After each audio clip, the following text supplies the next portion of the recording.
Hello বন্ধুরা, কেমন আছো? আশা করছি সকলে ভালো আছো। তো বন্ধুরা, আবারও তোমাদের জন্য নতুন একটি রিক্রুটমেন্ট আপডেট নিয়ে চলে এসেছি তোমাদের প্রিয় ইউটিউব চ্যানেলে। আর আজকে আমরা দেখে নেব স্বাস্থ্য দপ্তর থেকে আরও একটি রিক্রুটমেন্ট নোটিশ প্রকাশিত হয়ে গেছে। তো এই ভিডিওতে তোমাদের জন্য কি নিউজ আছে সেটা কিন্তু তোমাদের সাথে শেয়ার করব ভিডিওর মাধ্যমে। তার আগে বলবো, তোমরা যদি চ্যানেলে প্রথম হয়ে থাকো তাহলে চ্যানেলটিকে অবশ্যই লাইক, শেয়ার অ্যান্ড সাবস্ক্রাইব করতে ভুলবে না, এবং অবশ্যই নিচে থাকা লাল রঙের সাবস্ক্রাইব বোতামটি এখনই টিপে পাশে থাকা বেল আইকনটি প্রেস করে রাখো, তাহলে কিন্তু তোমরা এই চ্যানেলের সমস্ত আপডেট সবার আগে পেয়ে যাবে। তো বন্ধুরা, চলো এবার আমরা অফিসিয়াল নোটিশটি দেখে নেব এবং রিক্রুটমেন্ট আপডেট সম্পর্কে তোমাদের সাথে ডিটেলসে আলোচনা করে নেব। তো বন্ধুরা, তোমরা দেখতে পাচ্ছ আমরা অফিসিয়াল নোটিশে চলে এসেছি। Government of West Bengal office of the medical superintendent cum vice principal Calcutta national medical college and হসপিটালে কিন্তু নিয়োগ করা হচ্ছে। 24/6/2025 তারিখে রিক্রুটমেন্ট নোটিশটি প্রকাশিত হয়েছে। এখানে কিন্তু walk in interview for re-employment of retire family manager on contractual basic তোমাদের নিয়োগ করা হচ্ছে, এবং এখানে কিন্তু রিটায়ার পার্সনের জন্য নিয়োগ করা হচ্ছে। তো বন্ধুরা, এখানে কি বলেছে, invited in prescribe format enclose here with from eligible candidate for re-employ of 4 retire facility manager on contractual basis for the period of 1 or till regular recruitment is made। তো বন্ধুরা, তোমাদের কিন্তু রেগুলার বেসিক রিক্রুটমেন্ট করা হচ্ছে। তোমাদের 4টি শূন্য পদে আছে এখানে এই রিক্রুটমেন্টের জন্য, এবং তোমাদের কিন্তু ফ্যাসিলিটি ম্যানেজার পোস্টে নিয়োগ করা হচ্ছে। এবং এখানে বলেছে তোমাদের এই রিক্রুটমেন্টের জন্য স্যালারি আছে কনসলিডেটেড পে অফ রিস 14,000, অর্থাৎ 14,000 টাকা তোমাদের কিন্তু স্যালারি আছে এই রিক্রুটমেন্টের জন্য, ঠিক আছে। এবং এখানে বলেছে retire facility manager with in age limit 65 years are eligible. তো 65 ইয়ার্সের মধ্যে বয়স হতে হবে, তবে তোমরা আবেদন করতে পারবে। Candidate must be physically fit, এবং শারীরিকভাবে কিন্তু তোমাদের এখানে আবেদন করতে গেলে ফিট থাকতে হবে।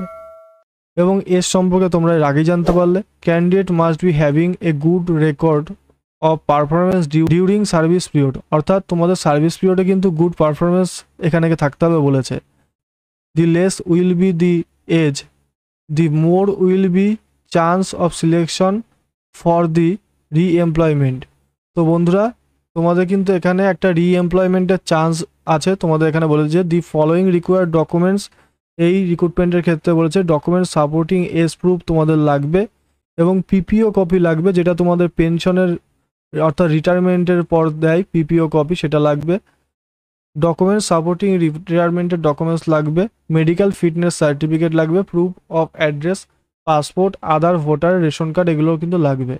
Date of time and venue of walk in interview বলেছে। ডেট অ্যান্ড টাইম 14/7/2025 তারিখে কিন্তু তোমাদের ইন্টারভিউটি হবে। 11:30 AM কিন্তু রিপোর্টিং টাইম আছে। Venue of office of MSVP Calcutta national medical college and hospital 24 Gorachand road Kolkata 700014। এই অ্যাড্রেসে এই অফিসে কিন্তু তোমাদের পৌঁছে যেতে হবে। যেই ডকুমেন্টসগুলো তোমাদের এখন বলবো সেই ডকুমেন্টসগুলো নিয়ে। You are also requested to read the attach notification issue from competent authority before applying for the interview, ঠিক আছে। Application format is attach with this notice. Please bring 2 copy of duly fill application along with all self attached testimonial and documents. তো application ফর্মটি কিন্তু recruitment নোটিশের সাথে attach করা আছে, সেটা তোমাদের দেখিয়ে দিচ্ছি। এবং এটি কিন্তু 2 কপি ফিল আপ করতে বলেছে, এবং সাথে সমস্ত ডকুমেন্টস তোমাদের কিন্তু নিতে বলেছে, যে ডকুমেন্টসগুলো তোমাদের বললাম। In case of any dispute ambiguity that may occur in the process of selection, the decision of the selection committee shall be final. তো তোমাদের কিন্তু এখানে সিলেকশন কমিটি ফাইনাল ডিসিশন নেবে সিলেকশন সম্পর্কে। In case the report with regard to his conduct, character, antecedent, health etc is found to be unsatisfactory, the appointment shall be cancel. তো কোনো রকম এখানে প্রবলেম থাকলে কিন্তু অ্যাপ্লিকেশনটি ক্যান্সেল করে দেবে। এবং এখানে কিন্তু অ্যাপ্লিকেশন ফর্মটিও তোমাদের কিন্তু ঠিকভাবে করতে বলেছে। কোনো রকম প্রবলেম থাকলে কিন্তু ক্যান্সেল করবে। তো এটি তোমাদের অ্যাপ্লিকেশন ফর্ম। এই ফর্মটি ফিল আপ করে তোমাদের সংশ্লিষ্ট ডকুমেন্টস নিয়ে সঠিক টাইমে সঠিক ডেটে, অর্থাৎ 14/7/2025 তারিখে কিন্তু এই অ্যাড্রেসে পৌঁছে যেতে হবে। এবং ইন্টারভিউয়ের রিপোর্টিং টাইম বলেছে 11:30 AM এর আগে পৌঁছে যাবে। তো বন্ধুরা, তোমাদের এই রিক্রুটমেন্ট আপডেট সম্পর্কে ডিটেলস বলে দিলাম ভিডিওর মাধ্যমে। ভিডিওটি ভালো লাগলে অবশ্যই লাইক, শেয়ার অ্যান্ড সাবস্ক্রাইব করতে ভুলবে না, এবং ভিডিও দেখার জন্য অসংখ্য ধন্যবাদ বন্ধুরা। তো আবার তোমাদের সাথে নেক্সট ভিডিওতে দেখা হবে।